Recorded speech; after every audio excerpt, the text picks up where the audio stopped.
Hi guys, it's me Joseph again. I'm just really excited to present this next course to you, which is Flutter. Flutter course ഞാൻ തന്നെ വരാൻ കാരണം എന്ന് വെച്ചാൽ again gaming development പോലെ തന്നെ അവോധ revolutionise ചെയ്തിരിക്കുന്ന സെക്ഷനാണ് ഫ്ലട്ടർ ഡെവലപ്മെന്റ്. കാരണം എന്താണ്?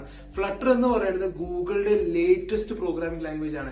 ഈ ലേറ്റസ്റ്റ് പ്രോഗ്രാമിംഗ് ലാംഗ്വേജ് നിങ്ങൾക്ക് എല്ലാവർക്കും അറിയാം. അവോധ എപ്പോഴും ജോബ് മാർക്കറ്റിൽ എത്ര ജോബ് അവൈലബിലിറ്റി ഉണ്ടെന്നുള്ള അനാലിസിസ് ചെയ്തിട്ടാണ് അവോധ എപ്പോഴും ഒരു കോഴ്സ് ക്രിയേറ്റ് ചെയ്യുന്നത്, രൂപീകരിക്കുന്നത്.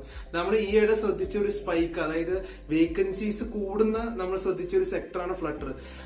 ആ ഒരു കാര്യം നമ്മുടെ ശ്രദ്ധയിൽ പെട്ട കാരണം കൊണ്ടാണ് നമ്മൾ ഇമീഡിയറ്റ്ലി തന്നെ ഫ്ലട്ടർ എന്നുള്ള കോഴ്സ് അപ്പാക്കി. നമ്മുടെ എല്ലാ കോഴ്സുകളും ഇതേ ഒരു ഫിലോസഫി നമ്മൾ മെയിൻറ്റെയിൻ ചെയ്യണം. പക്ഷെ ഫ്ലട്ടർ കോഴ്സ് സ്പെഷ്യലി അഗൈൻ ഞാൻ എന്തുകൊണ്ട് പേഴ്സണലി വന്നതെന്ന് വെച്ചാൽ we are seeing tremendous growth for Flutter. അതായത് നമ്മൾ വേറെ ഒരു കോഴ്സിനും കാണാത്ത രീതിയിലാണ് ജോബ് ക്രിയേഷൻ നമ്മളിപ്പോ കാണുന്നത് ഫ്ലട്ടറിന് വേണ്ടി. അതിന്റെ റീസൺസ് നമ്മൾ അനലൈസ് ചെയ്തിട്ടുണ്ട്. ആ റീസൺസ് നിങ്ങളായിട്ട് പങ്കുവെക്കാനാണ് ഞാൻ വന്നിരിക്കുന്നത്. റീസൺ നമ്പർ 1 എന്ന് വെച്ചാൽ ഫ്ലട്ടർ ഒരു ആസ് എ പ്രോഗ്രാമിംഗ് ലാംഗ്വേജ് നമ്മൾ ആൻഡ്രോയിഡും iOS ആപ്പും ഒരുമിച്ച് ഡിസൈൻ ചെയ്യാൻ പറ്റുന്ന രീതിയിലാണ് ഫ്ലട്ടർ വന്നിരിക്കുന്നത്. അതായത് ബാക്കി ഏത് പ്രോഗ്രാമിംഗ് ലാംഗ്വേജ് നോക്കിക്കോ, ആൻഡ്രോയിഡ്, പൈത്തൺ, ഇപ്പൊ ബാക്കി ഏത് പ്രോഗ്രാമിംഗ് ലാംഗ്വേജ് നോക്കിയാൽ പോലും എല്ലാ ലാംഗ്വേജസ് വെച്ച് നമുക്ക് ഒരു ടൈപ്പ് ഒരു ആപ്ലിക്കേഷൻ ക്രിയേറ്റ് ചെയ്യാൻ പറ്റത്തുള്ളൂ. പക്ഷെ ഫ്ലട്ടറിന്റെ പവറും ഫ്ലട്ടർ എന്തുകൊണ്ടാണ് ഇത്ര പോപ്പുലർ ആവുന്നതും എന്തുകൊണ്ടാണ് ഇത്രമാത്രം IT കമ്പനീസ് ഫ്ലട്ടർ അന്വേഷിക്കണമെന്ന് വെച്ചാൽ Flutter is the only language where you can create 2 apps at the same time. Well, not the only language, but it is the most popular language. ഏറ്റവും പോപ്പുലറും ഏറ്റവും efficient ആയ ഒരു language ആണ് 2 ആപ്പുകൾ, ആൻഡ്രോയിഡും iOSും ഒരേ സമയത്ത് ഡിസൈൻ ചെയ്യാൻ പറ്റുന്ന രീതിയിൽ ഏറ്റവും എഫിഷ്യന്റ് ആയ ഒരു ലാംഗ്വേജ് ആണ് ഫ്ലട്ടർ.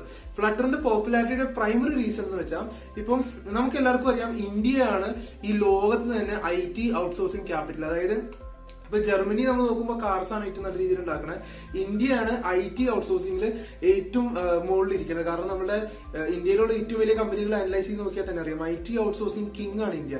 ഈ IT ഔട്ട്സോഴ്സിംഗ് ഇൻഡസ്ട്രി നമ്മൾ അനലൈസ് ചെയ്ത് നോക്കുകയാണെങ്കിൽ പുറത്തുനിന്ന് അമേരിക്കയിൽ നിന്നും യൂറോപ്പിൽ നിന്നും വരുന്ന സോഫ്റ്റ്വെയർ പ്രോജക്റ്റുകളാണ് കൂടുതൽ നമ്മൾ ഇന്ത്യനകത്ത് വന്ന് ഡെവലപ്പ് ചെയ്തെടുക്കുന്നത്. ഇപ്പൊ നമ്മൾ കാക്കനാട് ഇൻഫോ പാർക്ക് ആയിക്കോട്ടെ, ട്രിവാൻഡ്രം ടെക്നോ പാർക്ക്, ബാംഗ്ലൂർ, ബോംബെ, ചെന്നൈ എല്ലാ സ്ഥലത്തും നോക്കുവാണെങ്കിലും ഏറ്റവും വലിയ കമ്പനീസും ഏറ്റവും പൈസയുള്ള കമ്പനീസും എല്ലാം IT കമ്പനീസാണ്. കാരണം എല്ലാവരും പുറത്തുനിന്നുള്ള വർക്കാണ് പിടിക്കുന്നത്. അമേരിക്കയും യൂറോപ്പ് പോലത്തെ രാജ്യങ്ങളിൽ നിന്ന് വർക്ക് പിടിച്ചിട്ടാണ് അവർ ഡെവലപ്പ് ചെയ്യുന്നത്. ഇനി പുറത്തുനിന്നുള്ള രാജ്യക്കാരെ എന്താ നോക്കുന്നത്? അവർക്ക് ഏറ്റവും പൈസ കുറവിൽ എങ്ങനെ സോഫ്റ്റ്വെയർ ഡെവലപ്പ് ചെയ്തെടുക്കാൻ പറ്റും എന്നാണ് നോക്കുന്നത്. ആ ഒരു സാഹചര്യത്തിൽ ഫ്ലട്ടർ എങ്ങനെ മുമ്പിലേക്ക് നിൽക്കണേന്ന് വെച്ചാൽ അവരിപ്പോ ട്രഡീഷണലി ആൻഡ്രോയിഡ് അല്ലെങ്കിൽ iOS ആപ്പ് ഡിസൈൻ ചെയ്യാന്ന് വിചാരിക്കും. ആൻഡ്രോയിഡ് അല്ലെങ്കിൽ iOS ആപ്പ് ഡിസൈൻ ചെയ്യുന്ന സമയത്ത് ഏതൊരു പ്രോജക്റ്റിലും ഏറ്റവും കുറഞ്ഞ 2 ഡെവലപ്പേഴ്സ് വേണം. അതായത് ആൻഡ്രോയിഡ് കോഡ് ചെയ്യാൻ ഒരാളും വേണം, iOS കോഡ് ചെയ്യാൻ ഒരാളും വേണം. പക്ഷെ ഫ്ലട്ടറിന്റെ പ്രത്യേകത എന്ന് പറഞ്ഞാൽ വിത്ത് എ ഫ്ലട്ടർ ഡെവലപ്പർ, ഇപ്പൊ ഞാനൊരു ഫ്ലട്ടർ ഡെവലപ്പർ ആണെങ്കിൽ പുറത്തുള്ള ആ കമ്പനിക്ക് അല്ലെങ്കിൽ ഒരു ഇന്ത്യൻ IT കമ്പനിക്ക് എന്നെ മാത്രം ഹയർ ചെയ്താൽ മതി 2 ആപ്പ് എക്സിക്യൂട്ട് ചെയ്യാനായിട്ട്. അപ്പം ഒരു സൈഡില് അവർ ആൻഡ്രോയിഡ് ഡെവലപ്പറിനും iOS ഡെവലപ്പറിനും ഇപ്പൊ 1 ലക്ഷം രൂപ വെച്ച് സാലറി കൊടുക്കാന്ന് സങ്കല്പിക്കുക ഒരു മാസം. ഫ്ലട്ടർ ഡെവലപ്പറിന് അവര് അതിന്റെ 2 ലക്ഷം രൂപയുടെ സ്ഥാനത്ത് അവർ 1,30,000 1,40,000 വരെ കൊടുത്താൽ മതി. അപ്പോഴും കമ്പനിക്കാണ് ലാഭം. ഈ ലാഭം തീർച്ചയായിട്ടും പുറത്തുള്ള പ്രോജക്റ്റ് തന്ന ആൾക്കും ആ ലാഭം വരും, അല്ലെ? എല്ലാവരും ഇപ്പൊ ലാഭത്തിന് പുറകിലാണല്ലോ. അപ്പൊ ഈ ഒരു ലാഭം കണ്ടിട്ടാണ് എല്ലാവരും ഫ്ലട്ടർ എന്നൊരു സെക്ടറിലേക്ക് വരുന്നത്. അപ്പം അതുകൊണ്ടാണ് അവോധയിൽ നമ്മൾ എപ്പോഴും ജോബ് മാർക്കറ്റ് അനലൈസ് ചെയ്യുന്നുണ്ട്. ജോബ് മാർക്കറ്റിൽ എന്തുതരം ജോലികളാണ് വരണത്, എന്തുതരം ജോലികളാണ് കൂടുന്നത്, ആ ഒരു ഫിലോസഫിയുടെ അടിസ്ഥാനത്തിലാണ് നമ്മൾ ലോഞ്ച് ചെയ്ത കോഴ്സുകൾ മെഡിക്കൽ ട്രാൻസ്ക്രിപ്ഷൻ, ഗെയിം ഡെവലപ്മെന്റ്. കാരണം അവിടെ സ്പൈക്ക് നമ്മൾ കാണുന്നത് വെച്ചാൽ it is of unbelievable proportions.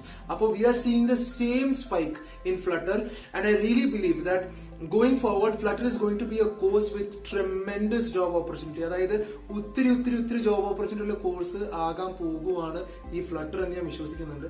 So if you guys are interested in the IT sector, and if you guys you want a job that will pay really well, and if you guys feel അതായത് കോഡിംഗിൽ എനിക്ക് ചെയ്യാൻ പറ്റും, എനിക്കൊരു coding based application develop ചെയ്തെടുക്കാൻ പറ്റും, എനിക്ക് ആ ഒരു IT സെക്ടറിനകത്ത് പല സബ് ഡിവിഷൻസ് ഉണ്ട്.